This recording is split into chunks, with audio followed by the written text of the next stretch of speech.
Dis donc, t'as vu, il paraît qu'on dit trop de gros mots et du coup ils ont mis une machine à bip automatique sur nos voix. Tu veux dire que si on dit des gros mots, là, ça va faire bip. Ouais. Putain. Ah, tu vois là, ça bip. Ouais, ça bip. Flûte, zut, prout. Ah, là, ça bip pas. Attends, on va essayer de la voir. Salopette. Ah, ça bip pas ça. Hein. Attends. Nyctalope. Pédalo. Ouais. Bon bah c'est bon, on est prêt. Hein. On est prêt. Bonjour à tous et bienvenue dans On fait le patch. Salut Arnaud, comment ça va? Bonjour Grégoire, ça va bien. Bonjour à tous. Qu'est-ce qu'on teste aujourd'hui mon très cher Arnaud? On teste un vieux de la vieille. Vous savez qu'on fait le tour des stands et on va s'occuper aujourd'hui du cas de Digital Performer. DP pour les intimes. Voilà, la stand de Motu, vieux de la vieille, ouais, parce que ça a démarré en 1985. Ah ouais, quand même. Ça s'appelait Performer à l'époque et Mark of the Unicorn, plus connu sous l'acronyme Motu, a fait évoluer le logiciel. Au départ, c'était que MIDI et puis après, c'est devenu une stand qui gérait l'audio aussi. C'est là que c'est devenu Digital Performer. D'accord. Et ça a été pendant très longtemps un soft uniquement Mac. Et puis, c'est passé sous PC. Ça a été porté sous PC aussi depuis la version 8. Tout à fait. Chose qui n'est sans doute pas étrangère au fait que Apple casse complètement les prix de Logic à 200 balles. C'est tout à fait possible, effectivement. Voilà. Donc là, aujourd'hui, on est à la version 9, c'est ça? Voilà. Il y a eu pas mal de temps d'ailleurs, je crois, entre la version 8 et la version 9, hein, quasiment 3 ans, il me semble. Il y a eu pas mal de temps. Bon, c'est vrai que c'est pas des foudres de guerre en général sur les sorties. Hein. Bah, vous voyez, depuis 85, voilà. On est qu'à la 9e version. Voilà, enfin la 9e de Performer. Digital, ouais. Voilà. Mais oui, c'est pas des fous de la mise à jour. Et bon, peut-être ce manque de présence, en tout cas, dans la fréquence des mises à jour, explique que lorsqu'on avait fait il y a à peu près un an de ça un classement des stands les plus utilisés en France, un sondage, voilà, je crois qu'il occupait la 11e position, un truc comme ça. C'est assez faible, effectivement, avec 2% du marché. Alors évidemment, c'est les AFiens qui votent, hein, donc faut prendre ça avec recul. Oui, mais les AFiens, c'est le top du top, on est d'accord? C'est le top du top, mais c'est le top du top français, c'est-à-dire que DP, c'est un soft qui, je pense, est beaucoup plus utilisé aux États-Unis. Voilà, et qu'à ses aficionados, Corbo Billy, si tu nous regardes, coucou. Donc voilà, c'était l'occasion de jeter un œil sur ce logiciel. Alors autant le dire tout de suite, Arnaud, nous, voilà, on connaissait pas du tout cette stand. Comme moi, je l'avais utilisé, je crois, la version 4 ou 5, mais il y a fort longtemps à l'école. Tout à fait. Et donc voilà, on arrive un petit peu avec des yeux neufs, on a un petit peu galéré aussi, hein, il faut le dire. On a bien galéré parce que c'est vrai que autant Cakewalk, Sonar, Logic ou Cubase sont vraiment très proches dans leur ergonomie.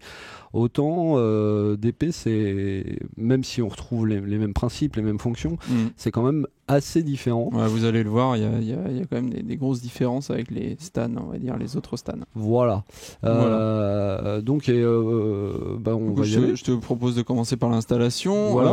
Donc l'installation, elle s'est passée comment chez toi, Arnaud? Pas forcément super bien. D'accord. Pas forcément super bien parce que je sais pas si c'est dû à une nouvelle fonction. Le logiciel essaye de gérer l'automation, le MIDI learn, des plugins lui-même, plutôt que de se reposer entièrement sur les plugins. Mais en tout cas, la détection des plugins est très longue, très lente. Effectivement, chez moi aussi. Et surtout, ça plante sur certains plugins. Et certains plugins, ça a planté sur certaines occurrences de Contact. Vous savez, Contact, il y a une version stéréo et puis 8 sorties, 7 sorties et tout. Et je sais que sur certaines des versions, ça a planté. J'ai dû skipper, c'est-à-dire passer la détection du plugin pour pouvoir démarrer la stand.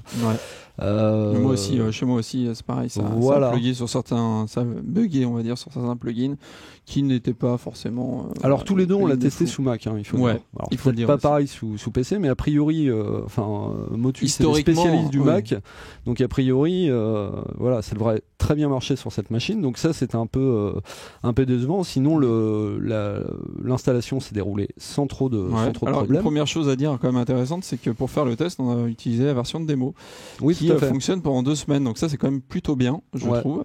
2 semaines ou un mois? 2 semaines, il me semble. Ah, à vérifier. Mais en tout cas, ça laisse quand même bien le temps de tester la Stan, et c'est assez simple à installer. Bon, tout à fait. La phase de détection des plugins qui est un peu longue, mais en tout cas, ça c'est quand même un premier point positif. C'est pleinement fonctionnel. Et donc on arrive une fois l'installation finie, on arrive. Face au logiciel que vous découvrez sous vos petits yeux ébahis, avec la nouvelle skin, le nouveau thème graphique de l'interface de la 9, et qui, je dois le dire, moi j'ai trouvé assez pourri. C'est très gris, comme Michael Jackson un peu. Oui, paix à son âme. Non, c'est surtout, en fait, c'est pas tant le choix des couleurs, ça je m'en fiche un peu. C'est surtout qu'il y a d'énormes problèmes de lisibilité. Attention, regardez, je vais cliquer sur une ligne là. Ah, non, c'est pas ici qu'il faut que tu fasses ça. Alors attends. C'est plutôt si je vais par exemple dans voilà ici. Ici, regardez, je sélectionne les pistes que je dois afficher, et je sais pas si vous arrivez à lire, mais moi j'y arrive pas. C'est vrai que dès qu'il y a c'est surligné en bleu clair, c'est gris sur bleu clair, gris clair sur bleu clair, c'est juste n'importe quoi. Alors, on n'a peut-être pas un écran exceptionnel, soit, mais c'est vrai que là sur notre écran en tout cas on ne voit rien. Donc je ne sais pas quel est le stagiaire qui a fait ça, mais ce n'est pas bien. Fort heureusement, et peut-être on va le faire peut-être tout de suite, histoire de se... Il y a des thèmes, c'est ça, on peut customiser un petit peu. Voilà, tout à fait. Alors on va dans préférences, là il y a plein de préférences. On revoit, alors vous voyez, on galère aussi, et voilà, on a les thèmes, et on peut prendre ah oui, t'as inversé la souris, je déteste ça. Tiens, est-ce que je peux essayer Dark? Voilà. Dark, et là, qui est moins dark d'ailleurs. Voilà. Il est plus Mireille en fait. C'est plus ça. Et là, vous voyez, là c'est lisible. Mieux. Oh, merci. Donc voilà, enfin c'est assez bizarre. Surtout que c'est un plan que DP gère assez bien. Les thèmes, il y en a plein, comme vous avez vu, à choisir. Alors on n'est pas dans un degré de customisation à la Reaper où on peut tout redéfinir, mais on peut jouer quand même pas mal avec les couleurs de l'interface. Et c'est assez incroyable parce que le thème par défaut de la version 9, c'est un des plus mauvais qui soit fourni avec DP. C'est étonnant d'avoir fait un thème par défaut. C'est notre avis, en tout cas. Voilà. On a trouvé les autres bien meilleurs. Oui, tout à fait. Puis c'est pas que notre avis. Si vous arrivez à lire en gris sur fond bleu, vous êtes très très fort. Voilà. Bon, voilà ce qui est pour la customisation. Voilà. On va passer directement. On va passer aux nouveautés. Voilà, la grosse nouveauté de cette version 9. Bon, il n'y a pas énormément de nouveautés dans la version 9. Non, on peut pas dire ça. On va parler un peu. Et la grosse nouveauté mise en avant, c'est MX4. Alors, qu'est-ce que MX4? MX4, c'est un synthétiseur virtuel, un synthétiseur hybride. D'accord. Et qui est qui fait donc à la fois du. Ah non, c'est pas ici. Pardon, je suis désolé. Voilà, c'est là. Voilà. Que vous avez sans doute déjà aperçu, une interface très saignante, simple à utiliser parce que c'est quand même une grosse bébête. Donc quand tu dis hybride, en fait, ça veut dire quoi? Alors, je me souviens plus. Je crois que c'est il combine synthèse à modélisation analogique, donc soustractive, mais je crois aussi qu'il s'aventure du côté du wave shaping. D'accord. Et puis je crois additif, je sais plus, je regarderai ça. Alors une grosse Bertha a priori quand même. Une grosse Bertha, moi j'ai fait mumuse avec, c'est vrai que c'est polyvalent et c'est vraiment assez sympa. Bon, le seul gros défaut qu'on lui trouvera, en dehors du fait que le navigateur de preset est pas ouf, c'est-à-dire que on a un système avec des thèmes là comme ça, et puis des sous-listes à chaque fois, un peu comme sur les machines hardware. Une organisation de banque typique hardware. Pas de tag. Voilà, ce qui est très pratique. Pas vraiment de moteur de recherche non plus. Et puis surtout, ce qui est marrant, c'est de voir Motu brandir ça comme une nouveauté, vu que c'est un synthé qui a 10 ans. 10 ans, oui. C'est beaucoup dans le monde de la MAO. Et bon, c'est offert de bon cœur, j'ai envie de te dire. Donc c'est très bien, et ça permet de faire plein de choses, c'est très polyvalent. Mais c'est vrai que par exemple, sur le simple niveau de la modélisation analogique, quand vous cherchez des sons typées Moog, des basses typées Moog. Il y a eu bien mieux depuis. Je pense que le plus décevant finalement, c'est que on le verra, DP c'est quand même un logiciel qui est assez pauvre en instruments virtuels. Ouh. Et c'est vrai que le côté un synthé alors qu'il manque je pense plein d'autres choses. Et c'est peut-être aussi ça qui est un petit peu décevant. Alors moi j'ai une hypothèse. Je pense, autant je vous disais que le passage sous Windows était peut-être dû au fait que Apple ait fait le ménage avec Logic sur la partie Mac. Autant je me dis tiens c'est marrant, Apple a largement communiqué sur le rachat de Camel Audio et Alchemy et maintenant fourni en standard avec Logic le prodigieux synthé hybride Alchemy et voilà je me suis dit Motus s'est dit merde flûte non ne bipez pas flûte il faut qu'on propose quelque chose et qu'est-ce qu'on a sous la main voilà on a ça ça a 10 dans ans, un tiroir voilà donc c'est pas voilà c'est pas fou mais ça fonctionne et c'est offert de bon cœur voilà on l'écoutera un peu lors du projet là tout à l'heure. Exactement. D'ailleurs, oui, on peut l'écouter tout de suite. Allez, alors attends, je vais essayer de mettre la piste en. Alors attends, je vais aller plutôt sur le mixing board parce que là, je m'y retrouve mieux. Je vais la mettre en solo. Voilà. Avec ce skin. Toc. Oui, je ne me souviens plus. Tu sais quoi, on met peut-être le skin de base. J'ai envie de te dire. C'est ça, solo. Ouais. Non, c'est pas ça. Non, on remet le skin de base. J'ai muté. Ça va être mieux quand même. Alors, sérieux? Le skin de base. Allez. Vous voulez le skin de base? On veut le skin de base, vas-y. Il faut tout en haut. Voilà. Ouais. Voilà, exactement. Voilà. Donc du coup, je vois pas plus. Ouais. Je vois pas plus où c'est. Alors sélectionne peut-être plusieurs tracks dans le track selector. Attends. Sélectionne tout ce que tu veux. Voilà. Ah oui, effectivement. Voilà, non, en fait, c'est qu'il n'y a pas le solo. Sûr. Alors, c'est pour ça. D'ailleurs, oui, c'est une des choses qu'on regrette aussi un petit peu. Je pense qu'on vous en reparlera peut-être après, non? La gestion des instruments donc c'est virtuels. Là où a priori. Voilà. Donc.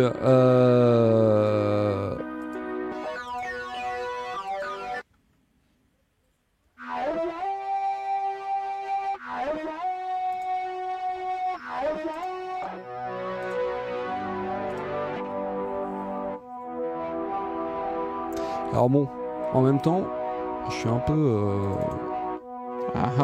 tu as des effets. Alors attends. C'est le bypass, il est ici. Voilà. Non, au-dessus. Voilà. Ouais, voilà.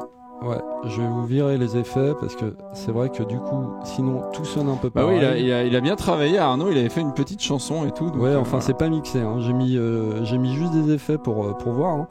Mais voilà, là on va pouvoir écouter un peu plus les choses.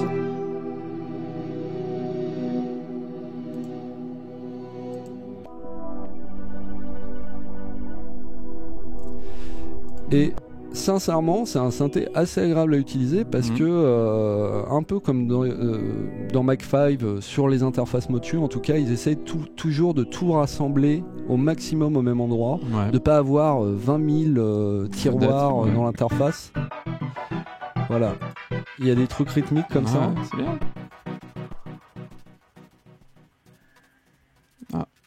Si, il se passe un truc. Mais...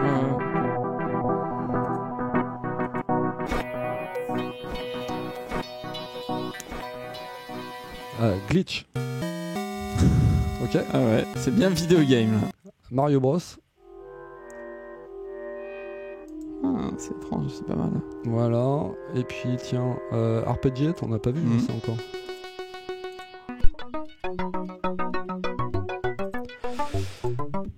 Donc vous voyez qu'il y a de quoi faire. Il y a de quoi faire. Et le synthé est agréable à utiliser. Il est pas simple, il est pas difficile en fait à paramétrer, même s'il est assez puissant. On va se remettre, je pense, pour la suite.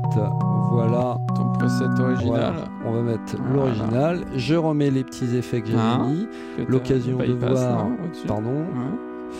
L'occasion de voir les effets. C'était bien ce que tu avais fait, dis donc. Et allez, retire le solo. Je retire le solo.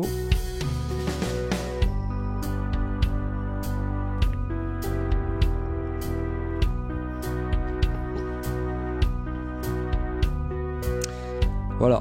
Bon, c'est une boucle, hein, donc on va pas l'écouter 2 heures non plus. Ouais. Voilà, donc voilà, ce MX4 qui est sympa, un petit peu vieux, mais qui fonctionne quand même. Et je vous propose plutôt, parce que dans les nouveautés très mises en avant par Motus, et pour l'essentiel des plugins, donc il y a ce MX4 que nous venons d'écouter, mais après le reste c'est plutôt des plugins d'effets. Ouais. Là par contre nous avons un autre projet. Oui, attention. Exactement. Alors, chargement. On va fermer celui-là. Tout à fait. Je ne le sauvegarde pas, hein, a priori. Non. Ok. Ça ferme.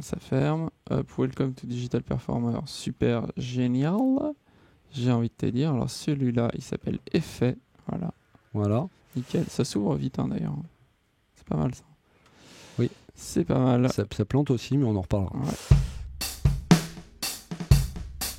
Oula. Il y a du volume, là. Je vais baisser un peu le master. Ouais.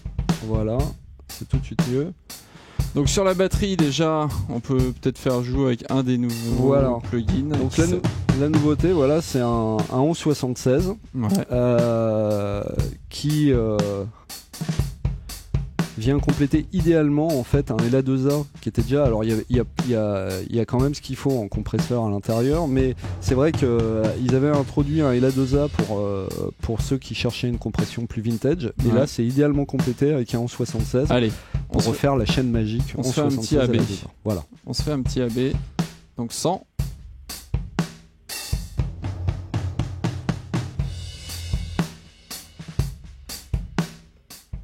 Ça compresse.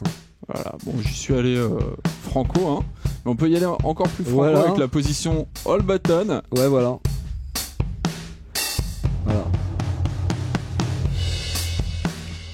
Donc 100. Ça pompera pas un petit peu là, hein? Ça pompe un petit peu. C'est ça qui est bon. Voilà. Alors la position all button, hein, qui est bien connue des ingé-sons, évidemment, plutôt utilisée en traitement parallèle. Hein. Enfin, moi vraiment que vous c'est un gros bourrin, mais c'est notre cas. Moi, franchement, je dis en master d'un disque classique, super parfait, quoi. Nickel. Hein.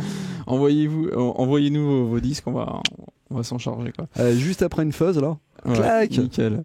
Donc voilà. Beethoven, moi. Ce petit FET 76, j'ai envie de te dire, c'est quand même bien qu'il soit là, non? Oui, c'est un très bon ajout. Ça se règle simplement, ça marche plutôt bien. Il faut dire déjà l'offre en effet était déjà assez conséquente. C'était quand même un des points forts, on va dire, de ce Digital Performer. Ouais, il y a beaucoup d'effets, c'est très bienvenu, même si c'est vrai qu'au rayon traitement dynamique, moi je n'ai pas croisé en tout cas de Transient Designer. Ouais. Donc c'est très bien qu'il propose en 76, hein, mais c'est vrai que le Transient Designer c'est un outil tellement que moi j'adore tellement, bien pratique, et je suis étonné qu'il n'y soit pas. C'est un des rares manques du bundle. Ouais. Et alors nous avons des effets beaucoup plus exotiques, beaucoup plus originaux, qui sont jumeaux, qui sont micro B et micro G. Micro B pour basse, micro G pour guitare. Donc on va vous faire écouter. Tu t'es mis en solo, ouais c'est bon. Donc là il y a rien. Là il y a rien, attention. Elle est un petit peu compressé quand même la basse. Un petit peu. Ouais. Allez, on met l'effet. Donc là voilà, c'est une Ottawa. Bon, tu peux faire. Il y a du monde. Voilà, alors pour tout vous dire, micro B ça combine en fait qu'est-ce que ça fait exactement ? Un double octaveur, c'est-à-dire qu'on a la possibilité de descendre à l'octave du dessous ou de monter à l'octave du dessus, et ça combine ça avec un filtre résonant.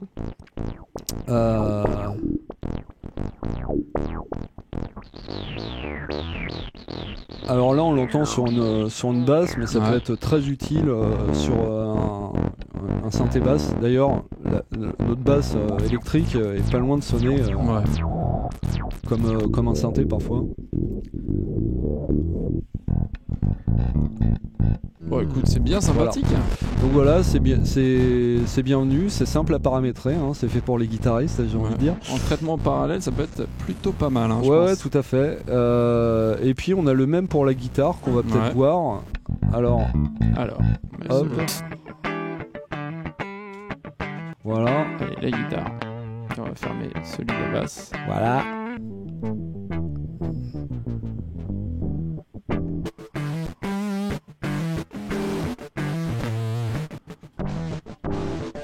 Alors d'ailleurs, en parlant de ça, il y a aussi un multifuzz. Hein. Oui. On va pas le montrer là. Ouais, oui. Alors pas grand intérêt sur Multifuzz, il est très bien, hein, mais voilà, c'est un processeur de distorsion. Et multibande, non, c'est ça. Voilà, multibande. Ouais. Donc ça peut servir à plein de trucs.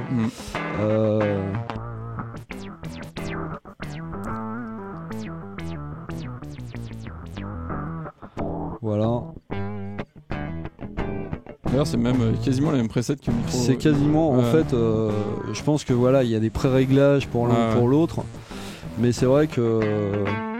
Bon, bah écoute, c'est sympathique. Hein. Ça fait un peu redite, et ça fait d'autant plus redite que ces deux effets ressemblent au dernier plugin qui nous reste à découvrir, qui s'appelle Megasynth. Voilà. Megasynth, c'est une espèce de gros petits effets, parce qu'en fait, il y a quand même beaucoup plus de possibilités que dans les autres. Modulaires. Ouais. Alors, on va le laisser là, peut-être sur une boucle de batterie. Attends, le solo, c'est là, à droite. C'est là. Ouais, c'est là. Ouais, je crois que c'est ça. Alors. Ça peut être sympa, ça, tu sais, pour un. Et ceci dit, là on l'écoute sur une batterie, mais sur le projet que j'avais chargé tout à l'heure, je l'ai utilisé aussi sur le synthé. En fait, ça peut vous faire plein de choses. Ça peut faire des trémolos, ça peut faire des sweeps,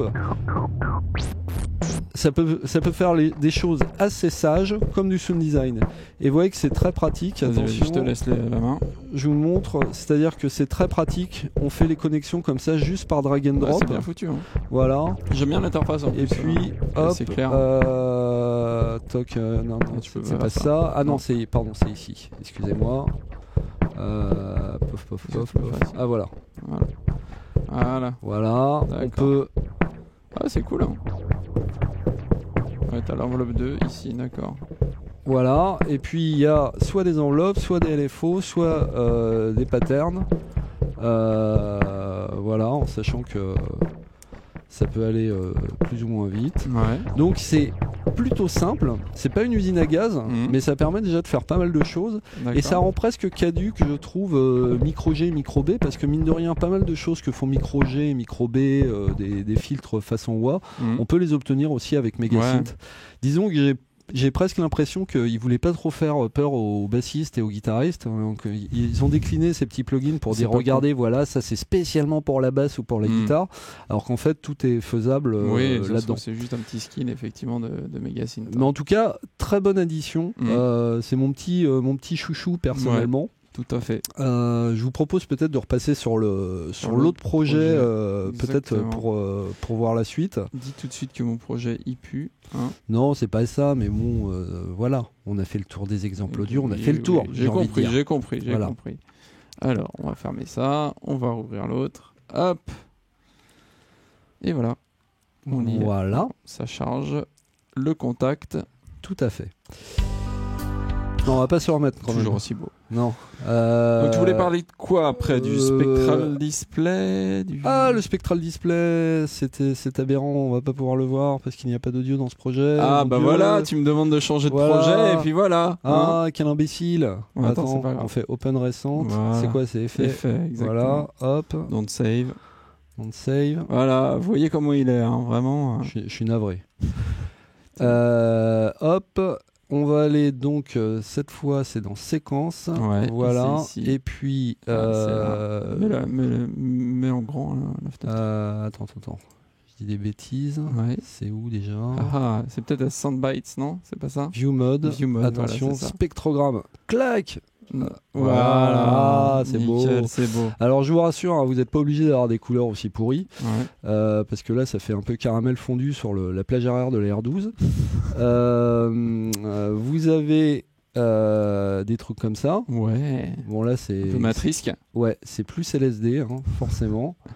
Voilà, des trucs comme ça. Ah, c'est sympa. Voilà. Et alors bon, on va pas s'attarder sur le fait que ce soit joli ou tout ça. Moi je trouve ça plutôt cool d'avoir ça directement. C'est très cool, c'est très cool, et on aimerait le voir dans toutes les stands, parce que juste pour vous expliquer, ce qui est très pratique, c'est que vous voyez là en fait sur une forme d'onde classique, ce que vous voyez c'est juste la dynamique du signal, c'est-à-dire vous voyez les transitoires, vous voyez quand il y a un bon niveau sonore ou quand il n'y a pas du tout de son, donc ça c'est très bien pour voir les silences et tout ça, mais ça ne vous dit rien, cette forme d'onde-là, ça ne vous dit rien sur le contenu spectral, c'est-à-dire les notes, la hauteur. Ça, c'est ce que vous avez avec un spectrogramme, parce que ce que vous avez là en ordonnée, c'est l'étalement des fréquences, et donc les notes les plus basses sont en bas et les notes les plus hautes et les harmoniques sont en haut. Et c'est très pratique parce que là, c'est pas forcément le cas sur la guitare, même si on peut voir les notes. Vous voyez, chaque petit trait finalement correspond à une note, et puis les centaines de petits traits là qu'on a là peuvent correspondre aux harmoniques de ces notes. On voit assez bien les fondamentales qui vont être les grosses lignes qu'on a au bas. C'est très pratique. Alors, moi, du coup, j'ai une petite question à te poser. Quand tu double-cliques dessus, ça fait quoi? Ça fait rien. Ça fait rien du tout, parce qu'on a le même genre dans RX4, par exemple, dans Setup, on a le même genre de spectrogramme, et c'est vrai que c'est pas mal pour éditer le fichier. C'est ça qui est dommage. Je pensais même à Adobe Audition, qui fait ça depuis un certain temps. C'est vrai que autant cette vue, d'autant que ça peut être une vue, si je ne dis pas de bêtises, on peut avoir la vue mixte, c'est-à-dire affiché, clac. C'est très bien vu. Sauf que oui, il n'y a aucune édition au niveau du spectrogramme. Ce qu'on aimerait, c'est très utile par exemple le spectrogramme pour retirer une ronflette ou un bruit indésirable. On aimerait pouvoir l'entourer avec un lasso et puis dire vas-y réduis-moi ça. Sortir la gomme. Non, c'est pas possible. Donc voilà, c'est un ajout. C'est bien, mais on aurait aimé qu'ils aillent un peu plus loin. Voilà, en fait. Bienvenue, mais un peu frustrant. Exactement. Autre nouveauté, le MIDI Learn. Le MIDI Learn. Alors, on va pas s'attarder dessus. Pour moi, c'était une énorme déception parce que c'est vrai que quand on a vu cette feature-là, on a fait waouh, génial. Génial pourquoi? Génial pourquoi? Parce que il y a pas très longtemps, vous avez peut-être vu un patch qu'on a fait sur un logiciel qui s'appelait BiasFX, et on avait même fait un autre sur BiasAmp d'ailleurs, et qui anormalement ne gérait pas le MIDI Learn. C'est hallucinant. Il y a encore des développeurs qui sortent des plugins qui ne gèrent pas le MIDI Learn. Et on s'est dit, mais c'est vraiment idiot de faire ça. Et quand on a vu que DP gérait lui-même le MIDI Learn à la place des plugins, on s'est dit, tiens, super, on va mettre BiasFX dedans et ça va marcher. Et puis en fait, on a mis BiasFX dedans et il n'y a toujours pas de MIDI Learn.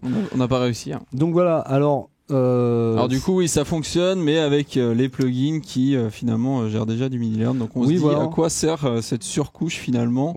Ce qui est pratique, c'est qu'effectivement on sait où cliquer tout de suite pour faire ces petits MIDI Learn. Mais bon, c'est vrai que l'utilité, alors peut-être dans les forums vous allez nous dire voilà en quoi c'est utile. En tout cas, nous c'est vrai qu'on a trouvé ça cool, mais bon, pas de quoi non plus. Moi j'ai pas bien compris non plus, mais bon. Plus intéressant par contre, les lignes d'automation. C'est-à-dire, attention, je peux. Alors je te laisse faire. Ce genre de nouveauté, ça fait partie des nouveautés. Vous allez dire ah oui, ça existe depuis déjà 5 ans dans ma stan. Là, on va vous dire oui, en effet. Comment je peux faire l'automation déjà? Je peux faire. C'est ici, hein, je crois, que tu l'affiches. Là, sur la petite flèche, là. Ouais. J'ai envie de te dire, c'est comme. Oui, je suis bête. Exactement. C'est exactement comme dans Studio One, dans Cubase aussi, je crois que c'est comme ça. Oui, voilà. Et on peut en mettre autant qu'on veut. Voilà. Alors après, vous passez en mode crayon et vous faites votre vie, c'est-à-dire soit effectivement vous faites ça comme un bourrin au crayon, soit vous faites ça avec votre console, enfin votre contrôleur MIDI. C'est vrai que c'est une vue assez pratique. C'est assez pratique en fait. Voilà. On peut les déployer, on peut afficher en surimpression aussi des formes d'ondes. Voilà. C'est cool. C'est cool. Même si ça fait très longtemps que ça existe chez les autres. Voilà. Donc on va parler qu'il l'a rajouté, mieux vaut tard que jamais. Hein. Mais c'est comme le freeze dans Pro Tools. Bon, voilà. Super. Mais bon, normal. Les anciens utilisateurs sont contents. Voilà. Ça peut être un des trucs qui peut justifier la mise à jour pour certains. Exactement. Autre nouveauté. Alors ça, c'est dans l'onglet Quickstripe, c'est ça? Sauf que là, tu vois, ça va pas être très intéressant. Enfin là, ce qu'on voit, c'est surtout la batterie MIDI qu'on a. Donc c'est tout ce qui est gestion de création de partitions, export de partitions et tout ça. Tout à fait. Donc là, tu veux ouvrir, c'est ça l'autre projet. Tout à fait. Voilà, tout à fait. LP2. Voilà. Pour tout vous dire, ça c'est un truc, on a été quand même plutôt agréablement surpris par cette fonction-là. tout à fait. Il faut savoir que l'éditeur de partition est plutôt pas mal dans DP. C'est pas foufou, mais il fait des choses assez propres. Oui, il n'y a pas trop d'aberrations comme on peut le voir chez la concurrence. En fait. Ouais, alors même s'il y en a quand même, hein, c'est-à-dire que vous voyez là ce qu'il met en, je sais plus, c'est en MIDI 3, ça doit être quoi? Ça doit être mon clavier ou un truc comme ça. Bon voilà, il fait des petits trucs un peu zinzin comme ça, mais globalement c'est quand même assez propre. Enfin, j'ai vu des trucs vraiment pires chez d'autres, et le fait qu'il soit compatible avec le format XML de partition XML fait que vous pouvez très facilement basculer dans un Sibelius, dans un Finale qui sont autrement plus doués pour la réalisation de partitions. Donc ça c'est plutôt une très bonne nouvelle. Cool. Voilà, même si ça ne touchera pas tout le monde. Autre nouveauté qui pourra faire rire un petit peu, mais bon, c'est quand même bien qu'elle soit là, c'est le bloc-notes. Le bloc-notes. Hey, Attention, désormais, vous avez la possibilité de... attends, c'est où? C'est là. C'est d'avoir un bloc-notes, en fait. Où est-ce qu'il est? Avec la souris inversée. Oui, tu bloc Project Note. Hop. Voilà. Et regardez, c'est génial, vous pouvez saisir du texte. Génial. Vous pouvez effacer du texte, vous pouvez réécrire du texte et le réeffacer et c'est tout. Enfin, je vous dis ça parce qu'on peut pas le mettre en gras, on peut pas le souligner, on peut pas mettre d'italique, on peut pas changer la police ni la couleur des caractères. C'est vraiment simplissime.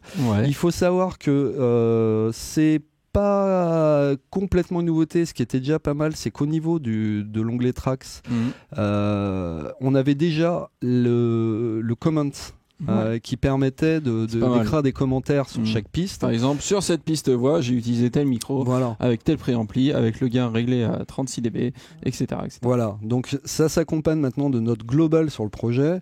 Bon, on va pas hurler au génie pour le bloc-notes, d'autant que moi, ce que j'aurais trouvé génial fonctionnellement, c'est qu'il y ait une imbrication des notes, des commentaires de pistes dans les notes du projet. Ce qui serait génial, c'est que si ce qu'on écrit là, blablabla, ça ne se retrouve pas que là, mais que ça se retrouve aussi au niveau des notes du projet, qu'on puisse avoir un document global.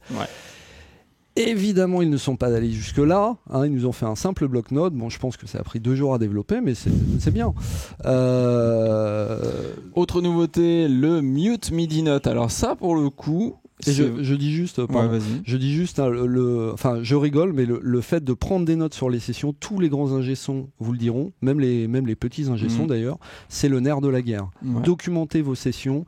Le jour où vous avez à les réouvrir, vous gagnez un temps fou, vous comprenez ce que vous faites. Ça fait partie même du processus, pas seulement pour ouvrir les projets, mais du processus de maturation d'un projet, c'est très important. Donc, enfin, c'est pas gadget du tout. Non, c'est très important. Voilà. Très important. Donc la suite, le Mute MIDI Note, qui là pour le coup est une vraie fonction qui peut paraître très simple, très con. Alors là, je suis sur l'onglet Tracks. D'ailleurs, vous voyez, je peux l'agrandir à donf. Hop, là je suis à fond. Et donc on va aller sur l'onglet séquence. Hop. Enfin non, là je suis sur l'onglet MIDI. Oui, t'es sur l'onglet MIDI. Ce qu'on doit voir, c'est les Mute MIDI Notes, tout à fait. Et ben vous allez halluciner, mais il y a cette petite icône. Alors attendez, je vais essayer de zoomer un peu pour qu'on voit ce qu'on fait. Clac, clac, clac, clac, clac. Et par exemple, je peux muter. Tu as tout muté parce que tout était sélectionné, il me semble. C'est pas ça? Ouais, c'est bien possible. Donc le mute MIDI Note, en fait, c'est tout simplement, ça permet tout simplement de muter une note MIDI. Alors ça peut paraître très très très très con comme fonction, mais n'empêche que c'est quand même, ça n'existe pas chez tout le monde. Et ça peut être c'est plutôt bienvenu. Vous voyez, les notes s'affichent en transparence, et avec l'outil croix, donc je mute ou démute. Je rends muet ou je demi-muette pour les au lieu d'effacer de langue française. Au lieu d'effacer et de plus savoir où elle est, écoute, c'est quand même pas mal d'avoir ce genre de petites fonctions. Ça peut être pas mal. Alors au départ, je m'étais interrogé quand même, mais à quoi ça sert? Et je m'étais dit, par exemple, sur une batterie, imaginez au moment du break, vous frappez par exemple à la double croche, et au moment du break, vous voulez juste passer à la croche ou à la noire. C'est le genre d'outil qui peut être pratique pour faire ça. Bon, c'est pas ouf non plus, mais c'est bienvenu, et c'est vrai que c'est la première fois qu'on le voit. Tout à fait. Une autre nouveauté, mon très cher Arnaud, c'est le fait de pouvoir créer plusieurs pistes en même temps. Hey! Alors ça, c'est pareil, ça existe chez les autres depuis un paquet de temps. Eh bien voilà, on peut faire New Document and Create Tracks. Pardon. Non, mais ça, tu vas carrément créer une nouvelle. Ah oui. Là, tu vas y aller. Alors attends. D'ailleurs, je peux l'appeler d'ici, c'est ça? Ouais, si tu fais Add Track. Add Track. Et là, je fais. Eh ben. Toc. Non, en fait. Non. Ah, c'est pas ici. Non. Alors tu fais. Ouais, voilà. Tu fais. Écoute, retourne là où t'étais. Ouais. Parce que moi j'ai vu que là. Et... Bon, on vous l'a dit, on est peut-être des neuneux du soft, hein, donc apprendre. Don't save. On ne sauvegarde pas. Clac. Il va recréer. Voilà. Blablabla. Voilà, on aime bien les noms de. Voilà. De sessions. Et là, j'ai la fenêtre Create Tracks. Et là, je peux lui dire, tiens, tu vas me créer des pistes audio, mono, de stéréo, type, machin. Okay. Et puis tu vas me les assigner à ça. Et puis tu vas me faire des trucs. J'ai les presets aussi. Ouais, c'est cool ça. Voilà. Et puis je peux en ajouter. Et puis je peux en ajouter plein. Et une fois que j'ai validé tout mon truc, quand je fais OK, ça va me créer toutes mes pistes dans mon projet. Plutôt cool. Oui, voilà. Après, bon, les templates existent aussi. Je pense que tous ceux qui bossent sous Performer ont déjà des templates depuis longtemps, se servent d'un projet sauvegardé précédemment, tout ça. Ouais. Donc oui, c'est plutôt cool, mais bon, c'est pas fou, quoi. C'est pas fou non plus. Je suis désolé de dire ça à chaque nouvelle fonctionnalité du soft, hein, mais c'est vrai que c'est pas fou. Voilà. Et puis attention, parce que dernière nouveauté. Là, c'est encore moins fou, et c'est un truc on la voit, là. Qui a été source de discussion entre Grégoire et moi, c'est le fait de pouvoir gérer la taille du buffer, la résolution, enfin le paramétrage de votre interface audio depuis le panneau principal du logiciel. Alors moi, mon opinion, c'est que je dis c'est cool, tu peux changer la taille du buffer comme ça à la volée directement dans la fenêtre principale. Et toi? Et moi, mon opinion, c'est que ça sert pas à grand chose, si ce n'est à prendre de la place pour pas grand chose. Enfin, je sais pas, peut-être que les mecs qui font du son à l'image passent leur temps à aller dans les préférences pour changer ça. Je n'en sais rien. Il se trouve que moi, en général, ce genre de détails, je le règle une fois pour toutes, et encore une fois tous les 6 mois, vu que j'enregistre toujours avec la même configuration. Et puis, ça va m'arriver, mais ultra rarement d'aller modifier ces machins là dans les préférences. T'as un PC de course et t'as pas besoin de changer la taille du buffer quand tu mixes ou quand tu rajoutes les plugs. Peut-être, je ne sais pas. Mais à la rigueur, le buffer c'est une chose, mais tu vois, pouvoir changer l'échantillonnage. Je suis d'accord avec toi. C'est assez. En tout cas, bon, voilà. J'imagine qu'un mec leur a demandé ça. Il doit bien connaître le patron de Motu parce qu'il l'a obtenu. Tant mieux pour lui. On est content. Voilà. Donc voilà, on a fait le tour des nouveautés. On a fait le tour. Voilà, donc c'est tout entre guillemets. Je te propose maintenant de voir un petit peu les fonctions qui étaient déjà là depuis quelques versions, mais qui nous ont bien plu quand même. À commencer par l'organisation des fenêtres. Alors moi, j'ai trouvé ça plutôt pas mal. Alors, si tu veux charger un autre projet, c'est maintenant. Eh ben, on va rouvrir. Open Recent. Voilà. On va rouvrir. Le tien, très bien. On passe notre temps à ouvrir et fermer des projets. On fait que ça. Don't save.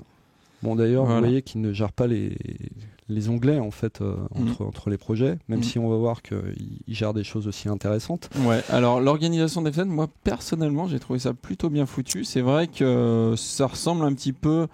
Reaper effectivement fait la même chose, même je pense en un peu plus puissant, mais par contre j'ai trouvé que l'ergonomie était bien pensée. C'est-à-dire que on peut vraiment faire ce qu'on veut. C'est-à-dire là, en fait, ce qui est drôle, c'est que je sais pas si vous voyez sur la skin, c'est pas très clair sur cette skin-là, mais là il y a un petit point plus foncé. Ouais. Hein. C'est la skin où il faut avoir des bons yeux quand même. Et quand on double-clique sur ce petit point, hop, on retire ou on ajoute. Voilà, une division. Et on peut le faire parce que là j'ai un petit point, mais regardez, j'ai un petit point aussi là en bas. On peut le faire plein de fois. Alors c'est pas aussi souple parce que vous voyez, j'ai pas un petit point là, un petit point là, un petit point là. C'est pas aussi souple que ce que permet de faire un Reaper, mais c'est quand même très intuitif, ça marche très bien et ça permet de se mitonner des configs très simplement. D'autant que vous voyez, on a la possibilité de dédocker les choses. Cool.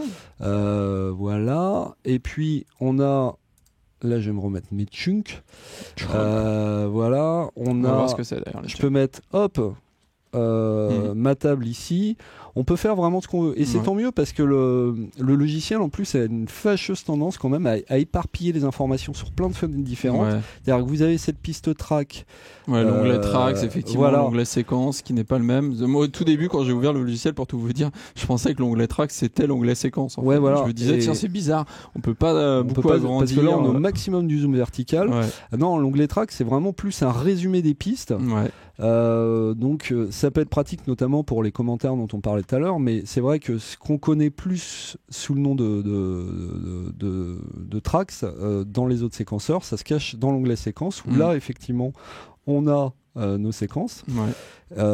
Ceci dit, moi je trouve ça clair comme de l'eau de boudin. Regardez la magnificence de ce thème, c'est beau comme une pizzeria la nuit. Rouge, vert, gris, enfin c'est dégueulasse quoi. Puis les notes MIDI effectivement sont pas très grandes quoi, là on a le piano roll, là on a le drum edit, alors qu'on pourrait se dire tiens le drum edit ça va être à l'endroit du piano roll, ça va dépendre de ce qu'on choisit. Non, il y a vraiment une partie pour chaque, l'éditeur de partition, la table de mixage, la partie son qu'on va voir après. Et puis là, c'est pour l'édition de l'audio. Et là, on a les vumètres. Cool. Voilà. Et c'est vrai que ça fait beaucoup d'onglets quand même. Ça fait beaucoup d'onglets, mais c'est vrai que grâce à cette possibilité de split, et d'autant qu'en plus, il y a plein de petites voilà, vous voyez il y a le lyrics aussi, vous avez vraiment la possibilité d'afficher plein d'informations et de vous faire votre petite config à vous. Donc ça c'est plutôt cool. Première chose très effectivement qu'on a bien aimé. La deuxième chose c'est quoi? C'était quand même on en a parlé tout à l'heure l'ensemble de plugins. Voilà, je peux vous montrer donc double clic sur un insert. Voilà, pardon. Donc il y a un petit moteur de recherche, ça c'est plutôt cool. Et puis il y a une jolie collection de plugins quand même de base. Bon là il y a aussi les. Si on va chez Motu juste, alors je vous le dis, on est chez Motu, n'oubliez pas. On a alors toujours au format Motu Audio Sound, les mecs font de la résistance. On a plein de plugins et c'est quand même très très complet, c'est-à-dire très très complet et plutôt de qualité. À part, je vous dis, un transient designer, il n'y a rien qui manque. Même si j'aurais tendance à râler parce qu'il y a un peu de remplissage. Parce que le par IQ en 2 bandes, en 4 bandes, en 8 bandes. C'est le syndrome Waves, on appelle ça. Ouais, voilà, tout à fait. C'est genre, mais pourquoi on les ferait pas payer 3 fois plutôt qu'une? Ah putain, Georges, t'es génial en marketing. Wouh. Bon, là en l'occurrence, c'est fourni avec. On n'a pas repayé à chaque fois. Non, mais c'est vrai que oui, de faire un EQ 2 bandes, un 4 bandes, un 8 bandes, pourquoi faire? Je pense que peut-être à l'époque, c'était pour de l'économie de ressources. Alors à l'époque, j'imagine, il y a 20 ans, c'était nécessaire. Mais c'est vrai qu'aujourd'hui, ce serait génial d'avoir un truc qui s'appelle par IQ tout court, et puis de pouvoir mettre autant de bandes qu'on veut, voire même beaucoup plus que 8. En tout cas, c'est comme ça que FabFilter gère son Pro Q2. Et ça marche très bien. Et ça marche très bien. Effectivement. Donc voilà, mais c'est quand même, voilà, c'est très bien foutu. Et il y a plein d'effets quand même assez créatifs. Il y a je sais plus si c'était pour DP8 ou non, c'était peut-être avant, c'était peut-être sur DP7. Ils ont vachement bossé sur tout ce qui était les effets guitare avec des amplis et tout, mais plein de petites pédales d'effets. Ça c'est cool. Et tout à l'heure, on l'a vu, j'ai utilisé un clone de Tube Streamer et puis un clone de Chorus. Voilà, et franchement, c'est vraiment bien ce qu'ils ont fait. Ça, c'est un gros plus pour nous de DP. Donc voilà. Une autre chose intéressante, c'est les chunks. Alors, qu'est-ce que les chunks? Alors, les chunks, en gros, c'est une fonction. Alors, c'est assez, ça a l'air assez compliqué à expliquer comme ça, mais c'est assez simple. L'idée, c'est que dans un projet, on va pouvoir faire plein de séquences. Donc là, j'ai fait une séquence 1. Alors, je vous la relis parce qu'on s'en lasse pas.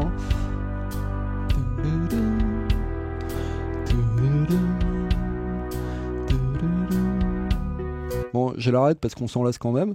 Et vous voyez, j'ai fait une deuxième séquence. Clac. Et ça n'a rien à voir, c'est une révolution. Alors, bon, vous voyez, il charge quand même, blabla, tout ça.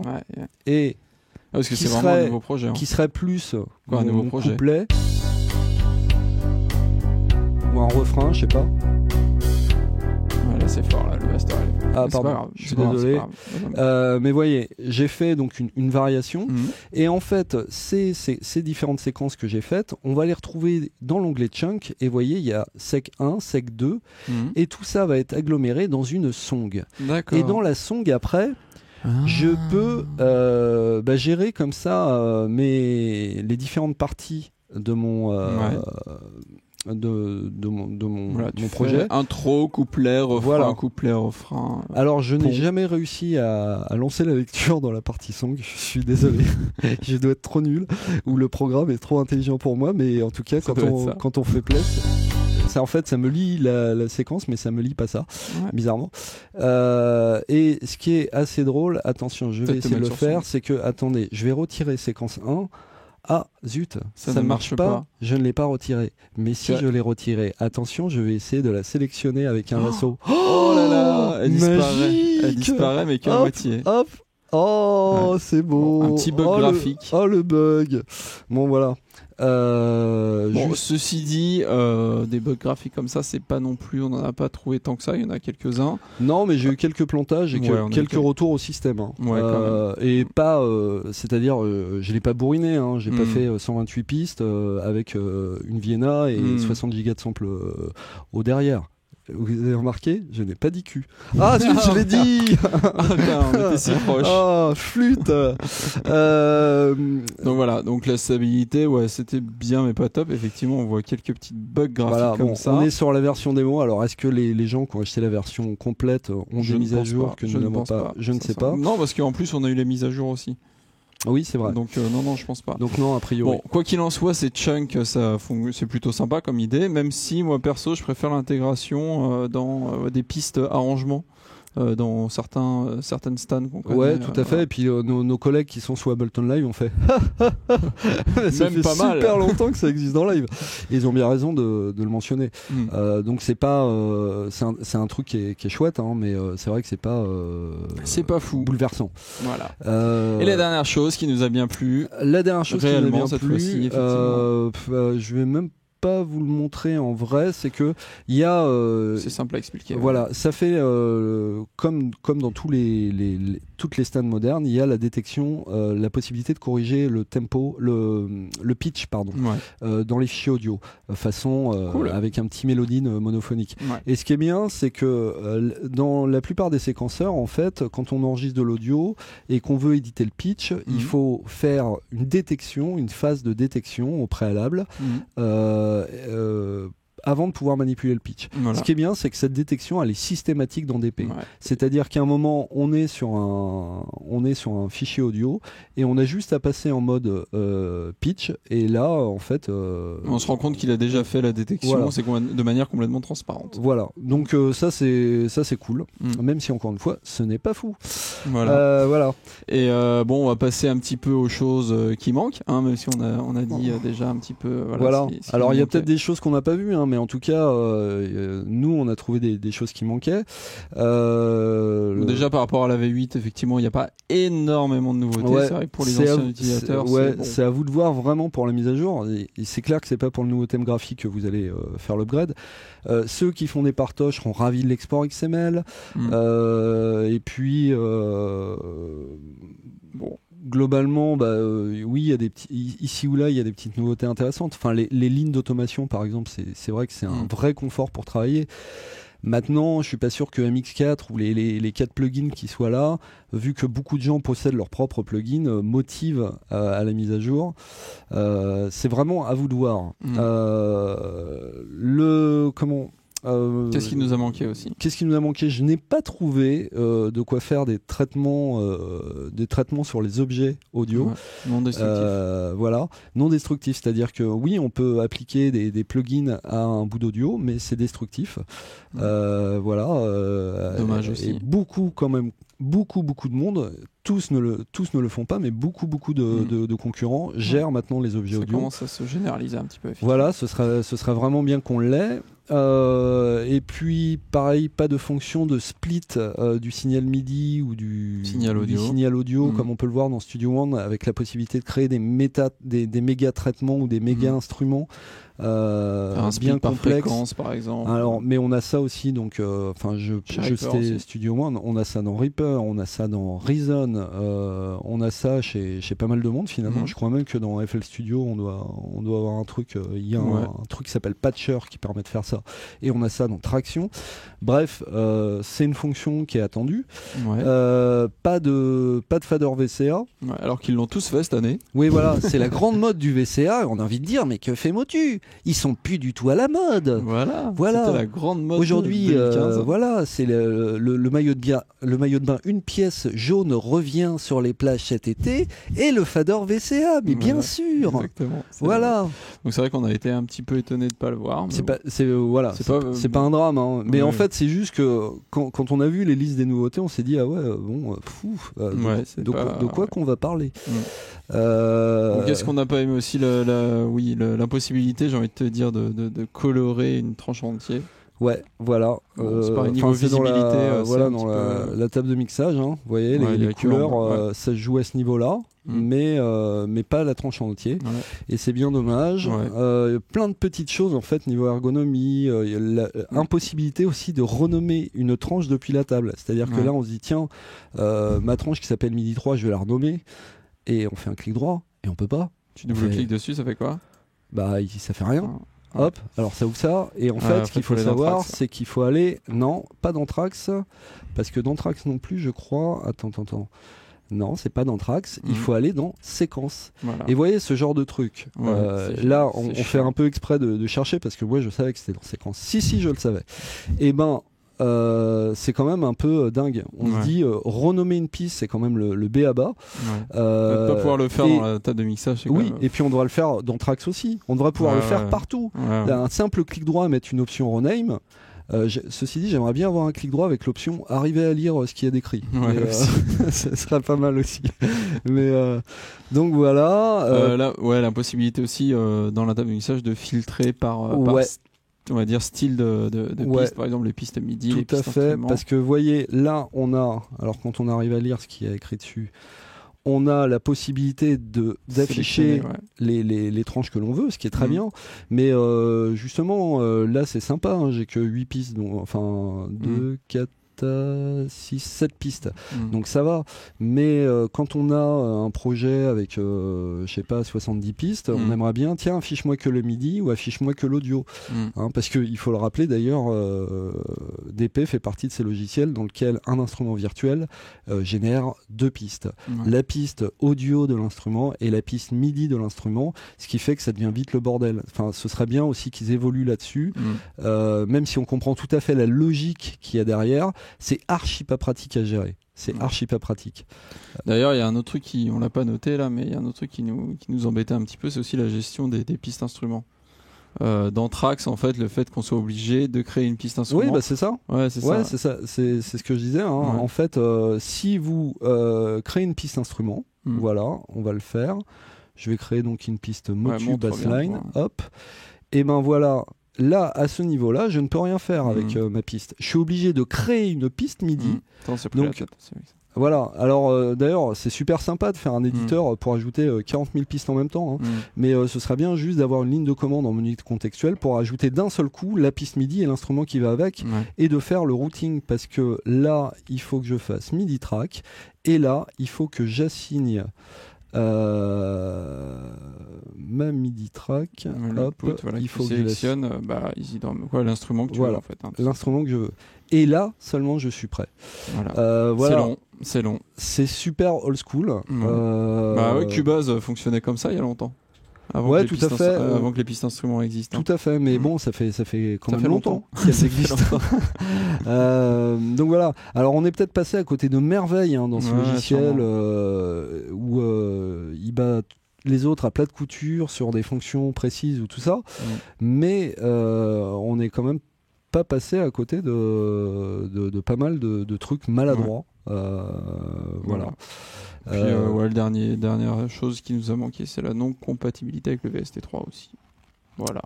Tout à fait, non compatibilité avec le VST3 et puis on va en reparler là à l'occasion de la conclusion, mais les instruments virtuels c'est pas folichon, hein. C'est vrai qu'il y a MX4 mais le reste il manque beaucoup de choses. Je ne vais pas déflorer la conclusion. Voilà, bah écoute, je te propose d'ailleurs qu'on y aille tout de suite à la conclusion, hein, parce qu'on a terminé ce petit tour qui a duré quand même assez longtemps. Je sais pas là, mais ce soir je sens que je vais conclure. Voilà, exactement, à tout de suite.